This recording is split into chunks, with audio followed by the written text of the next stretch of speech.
یہ دعا کیا ہے؟ وَأَغْنَنِي بِفَضْلِكَ عَمَّنْ سِوَاكَ، اور اس کی طاقت کیا ہے اور اس کی تاثیر کیا ہے؟ مسنون دعا ہے۔ آقا کی بارگاہ میں ایک شخص مقروض، پریشان، غربت اور تنگ دستیوں کا مارا ہوا، حالات کا ہارا ہوا، زندگی سے بیزار، معاشرے نے اس کو، زمانے نے اس کو چھوڑ دیا، معاشرے نے، زمانے نے چھوڑ دیا، اور حضور کی بارگاہ میں حاضر ہوا تو حضور نے فرمایا تو پڑھ اللہم اکفنی بحلالک عن حرامک اغننی بفضلک عمن سواک، اللہم اکفنی بحلالک عن حرامک، اللہ میری کفایت فرما، کفایت فرما۔ اب کفایت سے مراد یہ ہے، کبھی وہ ایک بابا جی کہتے تھے کہ نہیں لوڑ دی تھوڑ نہ ہوئے، مجھے جس چیز کی ضرورت ہو وہ ہر وقت مجھے ملتی رہے، اللہ ایسی کفایت فرما یا کسی کا محتاج نہ رہوں، ایسی کفایت فرما میں عاجز نہ بنوں، ایسی کفایت فرما ایک ایک چیز کو ترستا نہ رہوں، اللہم اکفنی بحلالک عن حرامک، پر کفایت کرنے میں میرے ساتھ حلال کے معاملے کرنا تیری تقسیم ہے، تیری ترتیب ہے، اللہ مجھے حلال بھی چاہیے اور ایسا چاہیے جس میں وسعت ہو، اور ایسا چاہیے جس میں برکت ہو، اور ایسا چاہیے جو میری ساری ضرورتوں کی کفایت کرتے، ساری ضرورتوں کی کفایت کرتے۔ میرے پاس وہ حال نہیں چاہیے کہ آج ایک چیز ہے دوسری نہیں ہے، دوسری ہے تیسری نہیں ہے۔ ایک صاحب کے پاس ایجنسی تھی، کہنے لگے ایک دفعہ میاں بیوی ہم روٹی کھا رہے تھے، ایک ٹھنڈا سانس نکلا بیوی کا، میں نے کہا کیا ہوا؟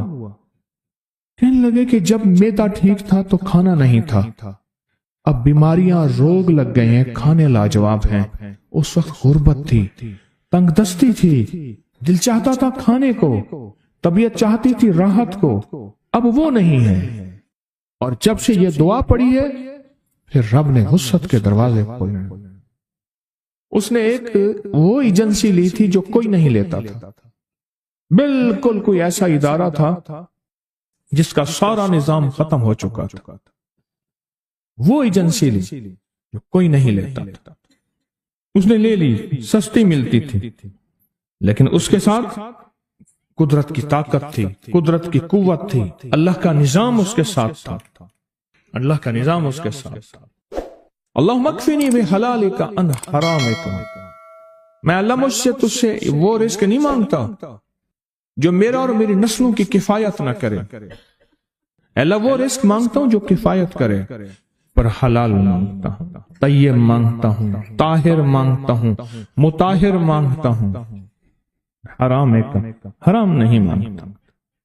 حرام جتنا زیادہ ہو جائے ایک وقت آئے گا ختم ہو جائے گا، حرام جتنا پہاڑ بن جائے ایک وقت آئے گا اللہ اس کو ختم کر کے دکھائے گا۔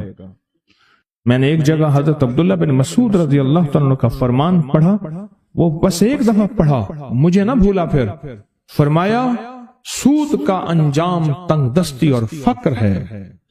اور ایک اور صحابی کا قول ہے، اور یہی قول حضرت امام جعفر صادق کا ہے کہ حرام کا انجام، حرام کا انجام فقر اور قلت ہے۔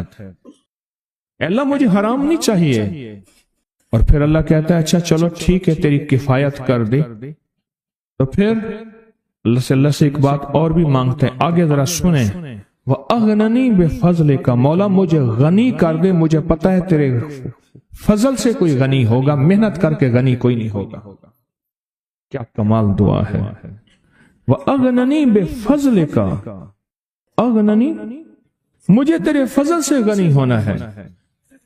میں جا رہا تھا، سیڑھی رکھی ہوئی تھی لمبی بڑی اونچی، اور سر پہ گارے کا تھال تھا اور ایک بندہ چڑھ رہا تھا، میں نے دیکھا میرا کلاس فیلو ہے، وہ اس وقت تک قدم اتنے چڑھ چکا تھا کہ چھت پہ گارا دینے گیا، آگے ایک اور مزدور کھڑا تھا، اس نے چھت کی لپائی ہو رہی تھی، چھت کی لپائی ہو رہی تھی بھوسے والے گارے سے، تو جب وہ نیچے اترا تو میں نے اس کو آواز دی، اس نے پہچان لیا، میں نے اس کے والد کو مزدوری کرتے دیکھا تھا اور اس کو سنا تھا کہ اس کا دادا بھی مزدوری کر رہا اور وہ آج بھی مزدوری کر رہا۔ وَأَغْنَنِي، اللہ مجھے غنی کر دے، بِفَضْلِ کا، ہوگا تیرے فضل سے۔ محنت شرط ہے، یہ لفظ ہمیشہ یاد بھی رکھیں، غور بھی سنیں۔ محنت شرط ہے پر محنت پہ فیصلے شرط نہیں ہے کہ محنت فیصلے جو ہیں وہ محنت پہ ہو جائیں، نہ ہاں محنت شرط ہے، محنت شرط ہے، محنت پہ فیصلے شرط نہیں ہے۔ کتنے ساری عمر محنت کرتے کرتے کرتے کرتے ساری عمر محنت کرتے بندے ختم ہو گئے۔ وَأَغْنَنِي بِفَضْلِكَ عَمَّنْ سِوَاكَ، اور مولا ایک شفقت یہ کرنا، مجھے کسی کا محتاج نہ کرنا، امن سوا، کسی کے در در کا بھکاری نہ بنانا، کسی کا محتاج نہ کرنا، اللہ کسی کا منگتا نہ بنانا، اللہ کسی کا سوالی نہ بنانا، اللہ مجھے عاجز نہ بنانا۔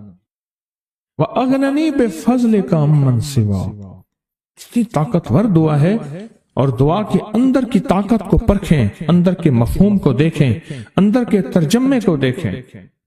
آج بھی پڑھیں گے، کل بھی پڑھیں گے، لیکن یاد رکھیے گا اس کی تعداد کو نہ دیکھیں۔ اللہ کی ہاں قیامت کے دن سننا غور سے، عدد نہیں تولے جائیں گے، عدد کے اندر خلوص اور اخلاص تولا جائے گا۔ اس نے اس عدد کے اندر اس کا اخلاص کتنا ہے، اس کی طلب کتنی ہے، اس کی للہیت کتنی ہے، اس کی تڑپ کتنی ہے، اور اس کا جذبہ کتنا ہے، اللہ کے ہاں یہ تولا جائے گا۔ اور پھر اگلی بات، وہ عمل جس مجاہدے سے کیا جائے گا، جس قربانی سے کیا جائے گا، جیسے آپ چوکنا ہو کے جاگ کے توجہ سے میری بات سن رہے ہیں، اس مجاہدے سے ایک نور ملتا ہے، وہ نور تولا جائے گا۔ اس مجاہدے سے نور ملتا ہے، اس مجاہدے سے ہاں گھروں کو چھوڑا، آپ آخری عشرے کے اعتکاف میں آپ پھر اس وقت جائیں گے جب اعتکاف ختم ہو جائے گا۔ یہ جو قربانی ہے اللہ کے لیے کی ہے، اس مجاہدے پہ جو مجاہدہ آیا، اس قربانی پہ جو قربانی آئی، کبھی جاگنے کی، کبھی ٹیک ہٹانے کی، کبھی توجہ کرنے کی، کبھی اپنی چاہتوں کو توڑنے کی، اس پہ نور ملتا ہے۔ یہ نور قیامت کے دن ترازو میں تولا جائے۔ وَأَغْنَنِي بِفَضْلِكَ عَمَّنْ سِوَاكَ، مولا مجھے غنی کر دے، اور مجھے پتا ہے غنی تیرے فضل کے بغیر کوئی نہیں ہوگا۔ ایک غریب تھا، لکڑہارا، لکڑیاں روز کاٹتا تھا اور گھر کی دال دلیا لاتا تھا، کھانا پینا، اور ایک ایک چھوٹا چھوٹا پیسہ بچا کے رکھتے تھے، بچا کے رکھتے تھے۔ کئی عرصہ تک پیسے چھوٹے چھوٹے بچاتے آخر کار وہ پھر اون لے آیا، اور اون لا کے اس نے بیوی کو دی۔ بیوی نے کہا کہ ان پیسوں سے مجھے اون لا کے دے دے، میں اس اون سے دھاگا بناؤں گی، اور پھر اس اون سے کپڑا بناؤں گی، پھر وہ کپڑا بیچوں گی، پھر کپڑے سے جو پیسہ بچے گا اور اون لوں گی، اس طرح ہمارا ہاتھ کشادہ ہو جائے گا۔ لہذا مجھے یہی سمجھ آ رہی ہے کہ یہ جو پیسے جتنے بنے ہیں، اس کی مجھے اون لا کے دے دے۔ کئی عرصے کی محنت کے بعد اتنے پیسے بنے کہ اس نے اون لا کے دے دی۔ وہ دھاگا بنانے کے لیے وہ مائی بیٹھی دھاگا بنا رہی تھی، اون سے چیل آئی، وہ جھپٹی اور ساری اون اٹھا کے لے گئی۔ حسرت سے چیل کو دیکھ رہی ہے اور رو رہی ہے کہ مولا تجھے تیرے امر کا پتہ ہے اور تو جانتا ہے، پر ہمارا تو سب کچھ یہی تھا، ہمارا تو سب کچھ چیل لے گئی۔ چیل کا مزاج ہے، ایسی چیزیں لے جاتی ہے، اپنے گھونسلے میں بچھاتی ہے اپنے بچوں کی راحت کے لیے۔ یا اللہ چیل لے گئے۔ آخر میاں بیوی مل کے روئے، 2-3 دن تک تو روتے رہے، سوگ منایا، پھر کہنے لگے ہم جا کے نا اللہ کا شکوہ کرتے ہیں فلاں بزرگ کے پاس۔ اب ایک دن کا سفر کرتے کرتے اس درویش کی خدمت میں پہنچے اور اسے جا کے سارا قصہ سنا۔ اس درویش کے پاس سارا قصہ سنا کہ ایسے ایسے ہے کیا نعوذ باللہ اللہ ظالم ہے؟ کیا نعوذ باللہ اللہ کے دل میں رحم نہیں ہے؟ اور شکوے کرنے لگے. تو شیخ نے فرمایا اللہ جو کرتا ہے ٹھیک کرتا ہے، جو ہوتا ہے درست ہوتا ہے، یہ دل میں کہو. اب ان کے منہ سے یہ نکلے نا، انہوں نے تو ساری عمر کی وہ جو پہنچی تھی، جو کچھ بھی تھا، وہ سارا کا سارا تو اٹھا کے اون لے آئے، اور پھر اون سے وہ اون اٹھا کے لے گئی چیز. بزرگ انہیں سمجھا رہے تھے اس میں خیر ہے تمہارے لیے، اللہ کوئی برکت کے دروازے کھولے گا. اللہ نے ایک دروازہ بند کیا، 100 دروازے کھولے گا. اللہ تمہارے لیے راحت اور عافیت کا معاملہ کرے. اللہ تمہارے لیے راحت اور عافیت کا معاملہ کرے. تھوڑی دیر ہوئی، ایک قافلہ آیا. حضرت انہیں سمجھاتے رہے. کچھ دیر کے بعد ایک قافلہ آیا. کہنے لگا حضرت یہ 1000 دینار ہے، اگر کوئی غریب ہے تو اس کو دیں. پوچھا یہ کیا ہے؟ کہا ہم قافلے میں تجارت میں قافلے میں جا رہے تھے، ہماری بہت بڑی کشتی تھی، اور تجارت کے قافلے میں جاتے جاتے کشتی جا کے کہیں نیچے چٹان سے ٹکرائی، اور اس میں ایک سوراخ ہو گیا، اور ہر طرف سمندر ہی سمندر ہے، کوئی کنارہ نہیں. اب ہم پریشان ہیں اور کشتی پانی سے بھرتی جا رہی ہے. تو ہم سب نے کہا کہ اللہ سے منت مانے، پیسے مانے کہ یا اللہ ہماری مدد فرما، ہم اتنے پیسے دیں گے. سب نے، کسی نے کہا میں اللہ 100 دینار، کسی نے 50 دینار. یا اللہ ہم نے یہ منت مانی. اچانک ایک چیل آئی، اس نے اوپر سے اون پھینکی، اور وہ اون اس سوراخ کے مطابق تھی. ہم نے وہ اون اس سوراخ میں ٹھونس دی، اور جو پانی تھا وہ سارا کشتی سے نکال دیا.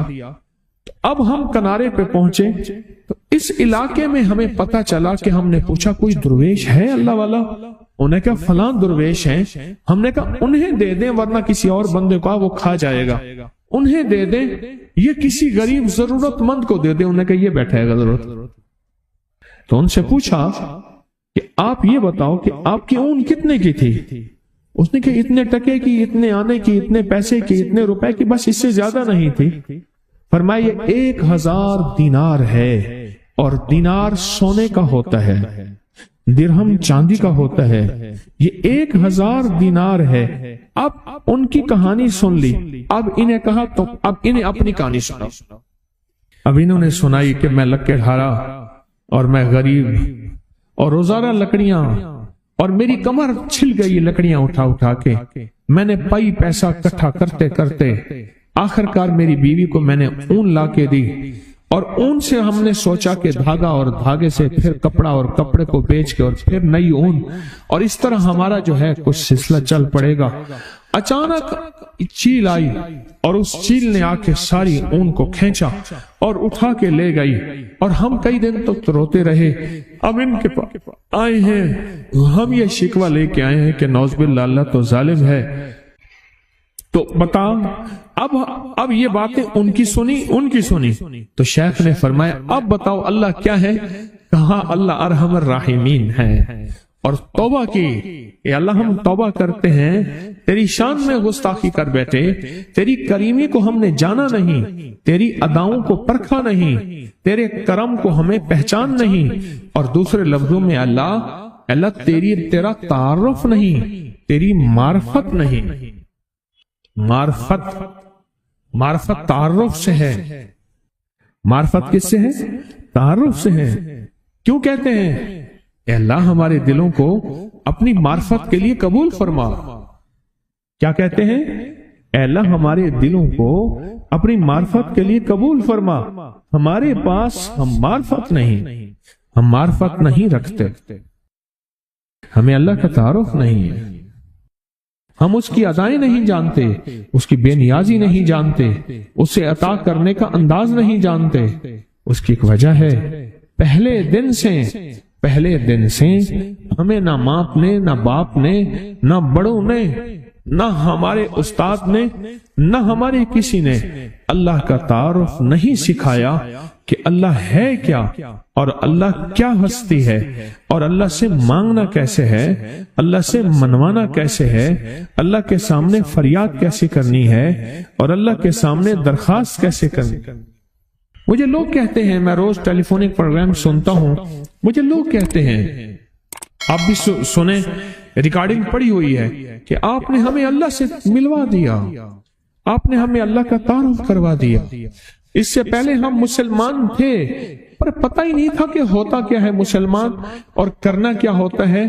لوگ روز مجھے کہتے ہیں کہ اللہ سے ملوا دیا، اللہ کا تعارف کروا دیا، اللہ سے مانگنا سکھا دیا، اللہ کے سامنے گڑ گڑانا سکھا دیا، اس کی بارگاہ میں بھکاری بننا سکھا دیا۔